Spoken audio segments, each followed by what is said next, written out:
शिव और भस्मासुर की कथा।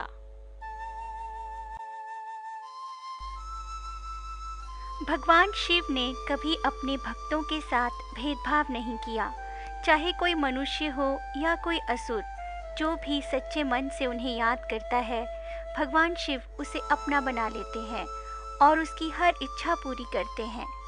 प्राचीन काल में भस्मासुर नामक एक असुर था, जो संसार का सबसे ताकतवर असुर बनकर सबको अपना अधीन बनाना चाहता था। भस्मासुर भगवान शिव का परम भक्त था।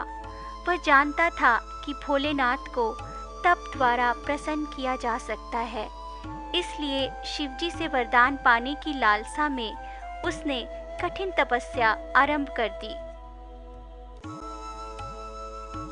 भस्मासुर के कठोर तप ने कैलाश पर्वत पर बैठे भगवान शिव को भी हिला दिया। शिवजी तपस्या में लीन भस्मासुर के समक्ष प्रकट हुए और उसे आंखें खोलने के लिए कहा। एक समर्पित भक्त की तरह भस्मासुर भगवान शिव को देखकर उनके सामने नतमस्तक हो गया। फिर भगवान शिव बोले, मैं तुम्हारी तपस्या से बेहद प्रसन्न हूँ, मांगो जो भी इच्छा है तुम्हारी। भस्मासुर को इसी पल की प्रतीक्षा थी। वह बोला, प्रभु, मुझे अमरता का वरदान चाहिए। मैं हमेशा ही पृथ्वी पर रहूं और मृत्यु मेरा कुछ न बिगाड़ सके। इस पर भगवान शिव ने कहा, तुम्हारी मांग पूरी तरह से प्रकृति के नियम के विरुद्ध है, क्योंकि जो भी प्राणी जन्म लेता है, एक ना एक दिन उसे इस संसार से जाना ही पड़ता है। मैं यह वरदान नहीं दे सकता, तुम कुछ और मांग लो। इस पर भस्मासुर ने अपनी मांग बदल दी और भगवान शिव से दूसरा वरदान मांग लिया कि जब भी वह किसी के सिर पर अपना हाथ रखे तो वह व्यक्ति भस्म हो जाए। भोलेनाथ ने उसे ये वरदान दे दिया, लेकिन भस्मासुर को यह वरदान देना उनके लिए ही आफत बन गया, क्योंकि सबसे पहले उसने भोलेनाथ को ही अपना शिकार बनाना चाहा। शिवजी अपने द्वारा दिए गए वरदान को वापस नहीं ले सकते थे, इसलिए उन्हें भस्मासुर से अपनी जान बचाने के लिए छिपना पड़ा। भगवान शिव इसी असमंजस में थे कि वे किस प्रकार भस्मासुर से छुटकारा पा सकते हैं। तभी उन्हें भगवान विष्णु का ध्यान आया। भगवान शिव का आह्वान सुनकर भगवान विष्णु उनके समक्ष प्रकट हुए और उनकी सहायता करने के लिए प्रतिबद्ध हो गए। इधर भस्मासुर शिवजी को ढूंढ रहा था कि तभी उसकी नजर एक अत्यंत सुंदर स्त्री पर पड़ी और भस्मासुर अपनी सुध-बुध खो बैठा। वह यह भी भूल गया कि वह भगवान शिव को खोज रहा था। भस्मासुर एकटक उस स्त्री को ही निहारता रहा। फिर उसने उस सुंदर स्त्री से उसका नाम पूछा। उस स्त्री ने बताया कि वह मोहिनी है। भस्मासुर मोहिनी के मोह में पड़ चुका था। उसने मोहिनी से पूछा, क्या तुम मुझसे विवाह करोगी? मोहिनी उसका प्रश्न सुनकर हंस पड़ी और बोली, मैं एक नृत्यांगना हूँ।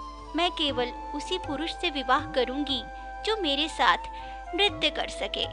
भस्मासुर तो एक असुर था, उसे नृत्य का कोई ज्ञान ही नहीं था, परंतु मोहिनी को पाने के लिए वह उसके साथ नृत्य करने के लिए भी तैयार हो गया। भस्मासुर ने मोहिनी से कहा, मुझे नृत्य नहीं आता, परंतु तुम मुझे सिखाओगी तो मैं कुछ ही पल में अद्भुत नृत्य करने लगूंगा। बस मोहिनी को और क्या चाहिए था। वो नृत्य करने लगी और भस्मासुर मोहिनी के कहे अनुसार उसकी तरह नाचने की कोशिश करने लगा। नाचते नाचते मोहिनी ने अपने सिर पर हाथ रखा और उसकी देखा देखी भस्मासुर ने भी वही किया।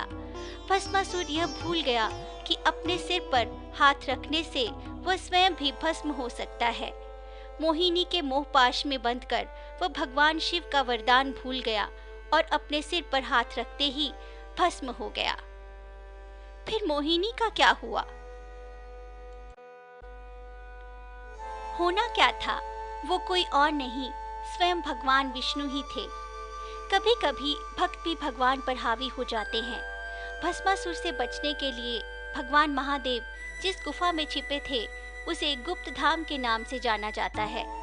भगवान शिव को यूं ही भोलेनाथ नहीं कहा जाता, वो तो हैं ही भोले। हमारा ये प्रयास आपको कैसा लगा, हमें कमेंट्स में ज़रूर बताएं।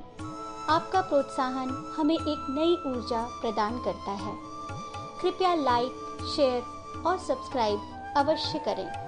आप हमसे प्रश्न भी पूछ सकते हैं। हमारा ईमेल आईडी है astrochatcoin@gmail.com। आपका दिन मंगलमय हो। धन्यवाद।